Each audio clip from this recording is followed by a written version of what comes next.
Olá pessoal, nossa aula de hoje é sobre leis de conservação, que basicamente diz que não existe mágica. As coisas não surgem do nada e nem desaparecem sem explicação. Então, para entender melhor leis de conservação, vamos pegar um volume de controle. Esse aqui vai ser um volume de controle simplificado até, porque ele não vai variar no tempo, ele vai ser uma superfície material, tá? Ele vai ser feito do próprio fluido. Então, se a gente estiver na água, isso aqui é de água, esse volume ele é como se fosse meio que imaginário, esse volume de controle. Tá? Ele está parado, ele não vai se movimentar e é feito do próprio material. Então, como é que alguma propriedade vai variar dentro dele? Tá? Uma temperatura, densidade, concentração de alguma substância, qualquer coisa vale. A própria velocidade conta. Tem algumas formas, né? Para essa propriedade variar aqui dentro, ou tem que ter uma fonte ali dentro. Então, se for uma temperatura ou calor, quantidade de calor, teria que ter uma fonte de calor ali dentro. Ou um sorvedor, alguém que extrai a propriedade, diminui ela dentro desse volume. Tá? Essa é uma forma de ter a variação da propriedade. A outra forma é na troca com quem está fora do seu volume de controle. E como é que se dá essa troca? Pela velocidade. Vamos pegar um vetorzinho velocidade aqui. Esse palito vai representar isso. Se eu tiver velocidade paralela à nossa superfície de controle, nada vai entrar nem sair. Agora, se a velocidade estiver perpendicular, a gente está trocando informação. Você está pegando água que está fora e que teria alguma quantidade dessa propriedade e colocando para dentro. Então você está mudando. Provavelmente você vai ter que tirar em algum lugar, vai sair, vai ter o efeito inverso, vai ter saindo de outro lugar. E você também está tirando parte da propriedade que está fora. Não necessariamente o quanto entrou por um lado é igual ao que saiu pelo outro da sua propriedade. Tá? É nesse balanço, ao longo de toda a superfície material, que a gente vai quantificar o quanto que foi trocado com o que está fora. Vai ter que somar as contribuições que a velocidade tirou de cada local da sua superfície. Porque não precisa ser igual, as propriedades não precisam estar homogêneas aqui dentro. Pode ter um pedaço com mais, um pedaço com menos. Isso vai ter que ser balanceado. Neste exemplo, a cabana colorida seria o nosso volume de controle e os biscoitos a propriedade que a gente quer conservar. Então ele adentra o volume de controle através da borda, de um fluxo pela borda, pela superfície material. Como vocês podem perceber, tinha um sorvedouro dentro do volume de controle que consumiu toda a propriedade. Antes de começar, quero falar um pouco com vocês sobre dois tipos de propriedades que nós temos nos fluidos.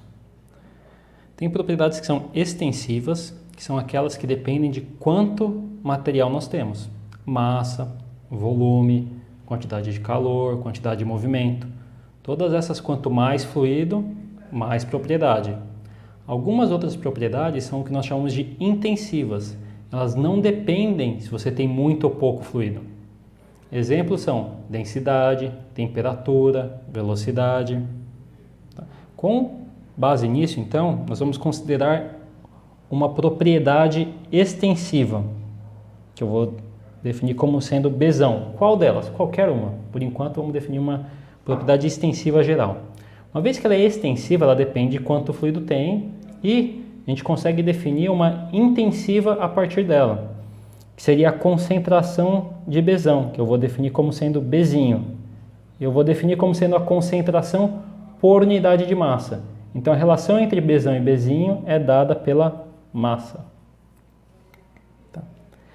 Aqui nesse nosso volume de controle, ficou um desenho não muito bom, né? Mas acho que deu para entender o que eu estou representando aqui. A gente consegue quantificar o quanto B nós temos aqui dentro da seguinte forma. A quantidade total da propriedade Bzão vai ser quem? A gente vai ter que aplicar isso aqui lá dentro. Isso aqui pode variar, porque nem sempre a gente vai ter a mesma quantidade de massa por volume. Ou seja, o nosso fluido pode ter densidade variando lá dentro do volume. Então a densidade pode variar no volume, e aí a gente multiplica pela concentração do Bzão, que também pode variar. Ele não precisa ser constante em todos os pontos do nosso volume de controle. Então a gente vai ter que fazer essa conta do ρ vezes o Bzinho, né, a densidade da água, vezes a nossa concentração Bzinho e somar em todos os pontos do nosso volume de controle. Então a gente vai ter que fazer a soma, que é a integral de volume aqui.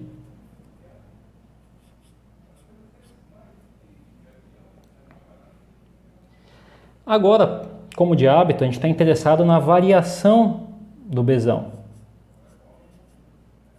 A gente quer saber como é que o Bzão varia no tempo. Então, a gente vai conseguir ver isso vendo a variação dessa integral.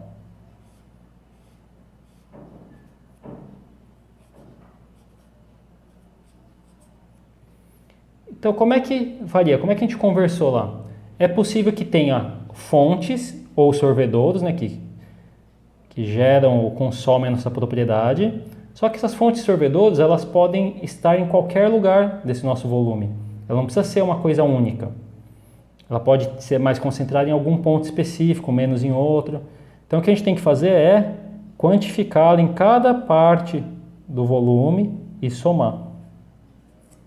Então, ela também vai ser integrada no volume. E aí a gente tem que quantificar o que atravessa as bordas do nosso volume de controle. Como é que vai ser então? Para atravessar a borda, quem vai atravessar a borda é justamente a quantidade de elemento que nós temos aqui da concentração Bzinho vezes a densidade. Quem vai carregar para dentro ou para fora é justamente a velocidade do fluido. Só que lembra que essa velocidade só vai ser eficiente em colocar ou tirar a propriedade se ela for perpendicular a essa superfície externa. Então, eu posso aqui fazer o produto escalar com um vetor unitário, tá? Um vetor unitário que é esse n, eu defini como sendo esse n, e ele é um vetor que ele é sempre perpendicular à nossa superfície material.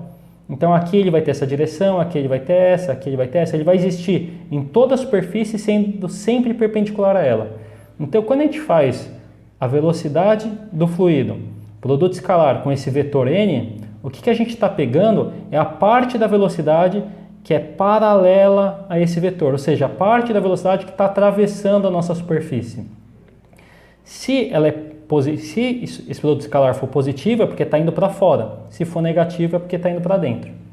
E aí a gente tem que fazer essa soma em toda a superfície. Então é uma integral de área. Como é uma superfície fechada, não só uma integral de área, como uma integral de superfície. E de novo, uma vez que quando esse produto escalar é positivo, a gente está tirando a propriedade, essa quantificação aqui é negativa. Supondo que esse nosso volume, então, aqui tem que ser na área, né? Supondo que tanto a área quanto de controle nessa superfície material, quanto o nosso volume de controle, eles não variam no tempo, é possível fazer a seguinte simplificação. Essa derivada total pode ser escrita dessa forma.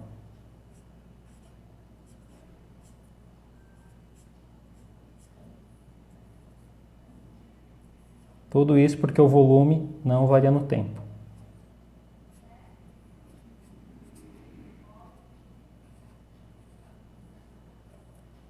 Ainda assim, não parece que a gente consegue ir para muitos lugares a partir daqui.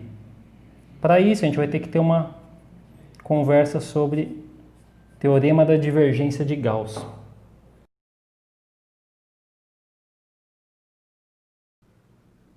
Um conceito importante aqui é a gente entender a divergência, mas para isso vamos primeiro revisar um pouco a ideia de campo. O que é um campo? Se pensar uma região com fluido, pode ser aqui, todo esse ar ao redor aqui. Cada pedaço dele, cada ponto, cada coordenada vai ter suas propriedades, vai ter temperatura, densidade, velocidade, pressão e todas as demais. Tá? Essas propriedades elas existem em todo lugar do fluido. Quando isso acontece, a gente chama de campo. Então, se for a temperatura, a pressão, que são escalares, volume, tudo isso aí que é um campo, vai ser um campo escalar. Agora, se for a velocidade, por exemplo, que é um vetor, será um campo vetorial. E os campos vetoriais, eles apresentam variações diferentes. Nós vimos já que em campos escalares, a variação deles no espaço é o que a gente chama de gradiente. Campos vetoriais variam de uma forma um pouco diferente. Vamos dar um exemplo aqui. Se isso aqui forem parcelas de fluido, a gente consegue perceber que, dependendo da velocidade dele, se as velocidades estiverem para fora, vai se separar, vai gerar o que a gente chama de uma divergência. Isso é observável quando a gente tem uma variação no campo de velocidade que gera uma divergência. Tá? Pode acontecer exatamente o inverso, você tem uma convergência. Okay? Isso aí seria uma divergência negativa. Essa ideia de convergir e divergir dessa maneira é bem intuitiva, mas não é a única. Vamos prestar atenção nessa possibilidade também. Além da convergência poder ser os dois indo um ao encontro do outro, isso pode acontecer simplesmente quando eles estão, por exemplo, esse aqui está mais devagar do que esse. Eles também convergem. O mesmo é válido para a divergência, eles não precisam ter sentidos opostos de velocidade. Eles podem ter o mesmo sentido desde que o que está na frente esteja mais rápido. Também gera uma divergência nesse caso.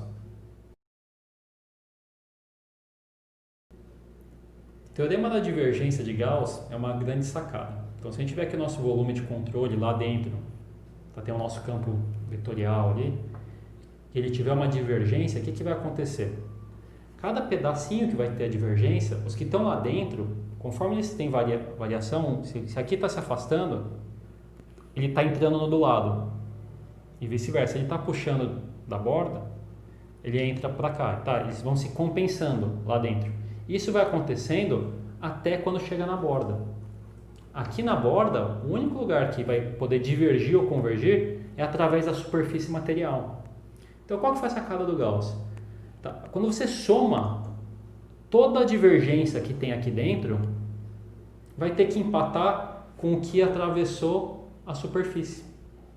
Então, se a gente tiver uma convergência lá dentro, quando você soma toda a sua divergência e der um valor negativo, ou seja, uma convergência, é porque entrou pela superfície mais do que saiu, tá? Não precisa ser em todo lugar entrando, você pode ter isso variando, mas quando você faz a soma, tem que ter entrado mais do que saiu para você ter uma convergência lá dentro.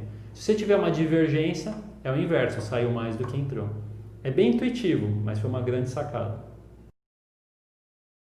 Então vamos definir a divergência. Eu vou usar a velocidade como exemplo, tá? Então, se pensar na divergência da velocidade, a gente pode representar através da seguinte notação. A gente usa aquele operador vetorial, né? Diferencial vetorial, que seria as derivadas parciais em cada uma das direções, produto escalar com o nosso vetor em questão. Se eu usar a velocidade aqui, o vetor velocidade, isso aqui vai ser o quê?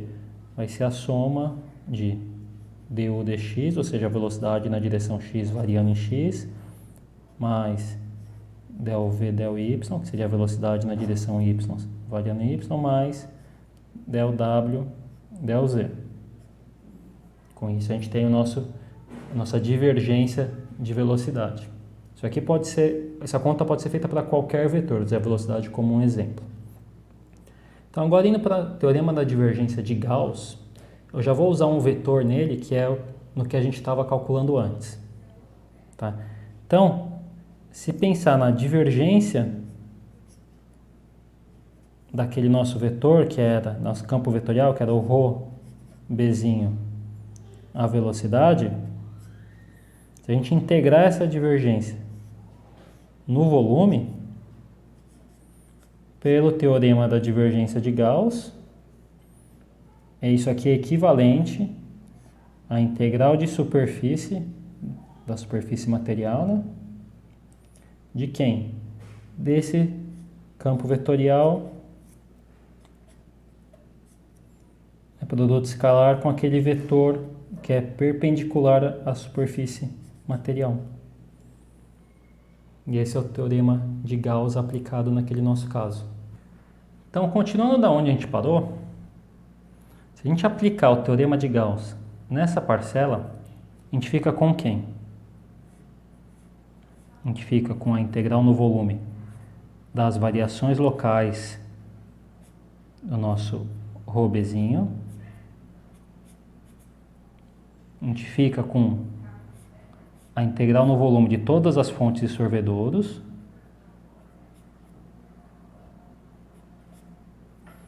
E a gente fica agora com a integral no volume da divergência de ρ Bzinho a velocidade, no volume também. Ora, olha que curioso agora, os três são uma integral no volume, o que significa que eu posso pegar um volume arbitrário. Nosso volume de controle pode ser alguma coisa grande, massiva, ou pode ser generalizado por um volume infinitesimal, pequenininho. Então isso aqui tem que ser válido para qualquer volume. Se a gente pegar um volume infinitesimal, a gente consegue simplificar para a seguinte notação.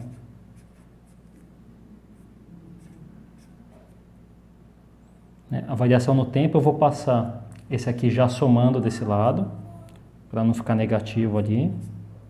Acho que fica um pouquinho melhor.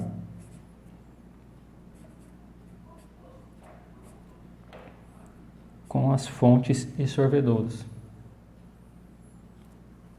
E por fim eu quero colocar a última simplificação de notação aqui. Eu vou abrir esse termo. Aqui já está resolvido, na verdade, tá?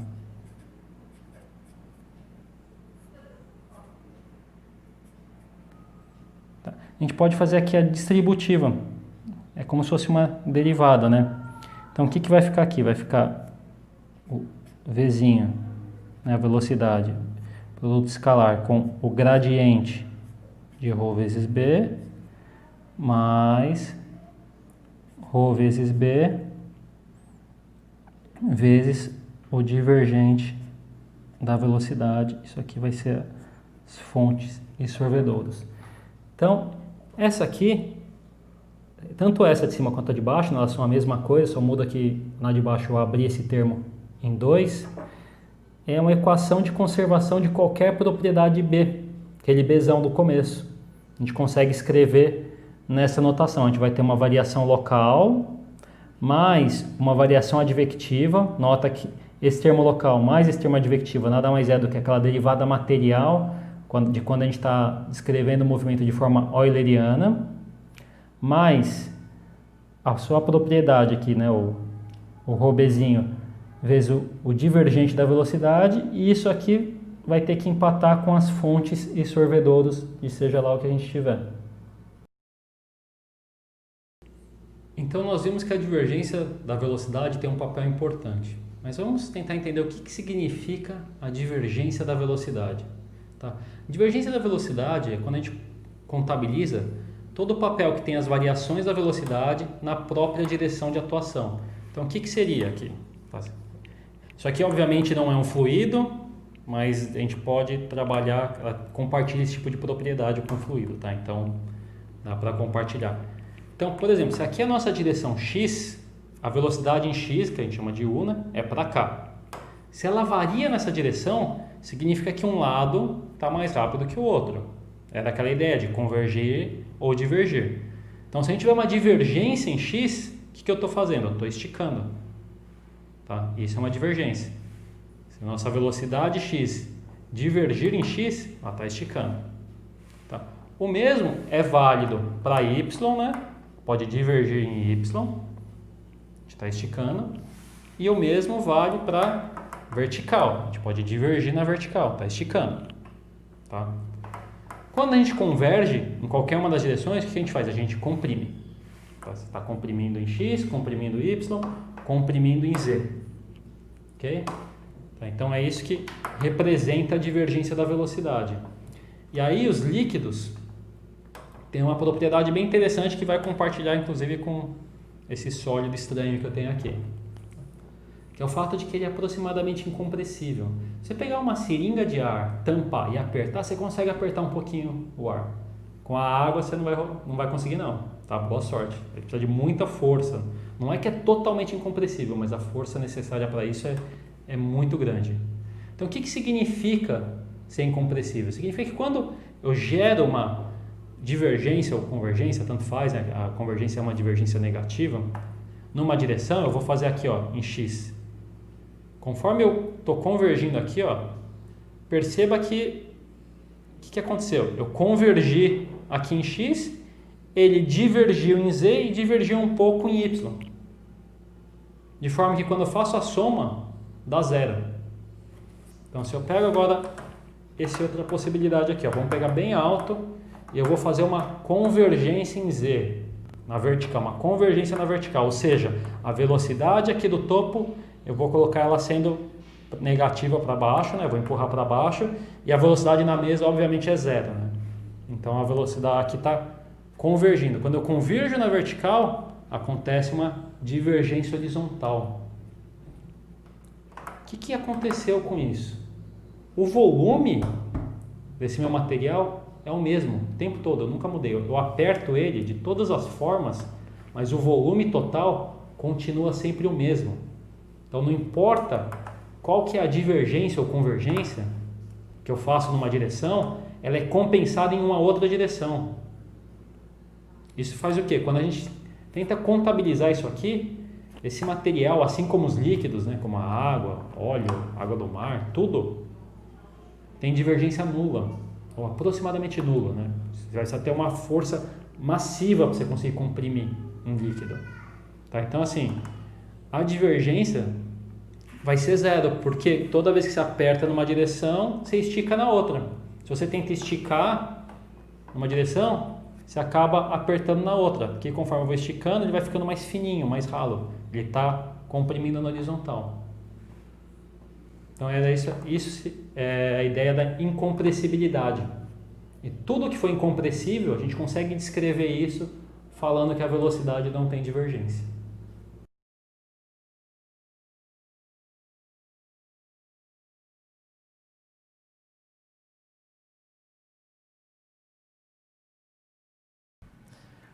Então vamos agora aplicar essa equação geral para a conservação de qualquer propriedade para o caso da massa. Tá? Então o nosso Pzão vai ser a massa, que vai resultar que o nosso Bzinho é 1. Então quem a gente vai ter aqui é o Δρ ΔT mais a parte advectiva do gradiente de densidade, né? Mais a densidade vezes a divergência da velocidade. E a densidade nós não temos, né, o que? É massa sobre volume, nós não temos fontes nem sorvedouros de densidade. Pelo menos não numa escala dos movimentos, isso aí só vai acontecer talvez em escala geológica, né? Mas se pensar numa escala de forma geral, a massa e o volume ficam constantes. Então, a gente não vai ter uma fonte de densidade. Então, no caso de um líquido em que a divergência da velocidade é nula, porque ele é incompressível, a gente cai em duas equações. A conservação da massa acaba resultando em duas equações. A primeira é o que a gente chama de equação da continuidade, que representa justamente a conservação de volume, a incompressibilidade. E a segunda é a equação da densidade, que seria uma equação de conservação da densidade, que ela é representada simplesmente como sendo a derivada material da densidade é nula. Ou seja, qualquer variação no tempo que você observar na densidade é causada por uma advecção de um gradiente de densidade. E assim nós terminamos essa nossa aula de lei de conservação. A gente chegou numa expressão geral, genérica para qualquer propriedade, e nós já mostramos os dois casos mais tradicionais, né? A conservação de massa e que para líquidos, que a gente pode assumir incompressível, a gente tem que a equação da continuidade e a equação da densidade. Isso aqui representa que um fluido é incompressível e aqui representa que toda variação de densidade é causada simplesmente por uma redistribuição dela, ou seja, por uma advecção das suas variações espaciais. Cai naquela ideia inicial de que não tem mágica. Toda variação tem que ter vindo de algum lugar.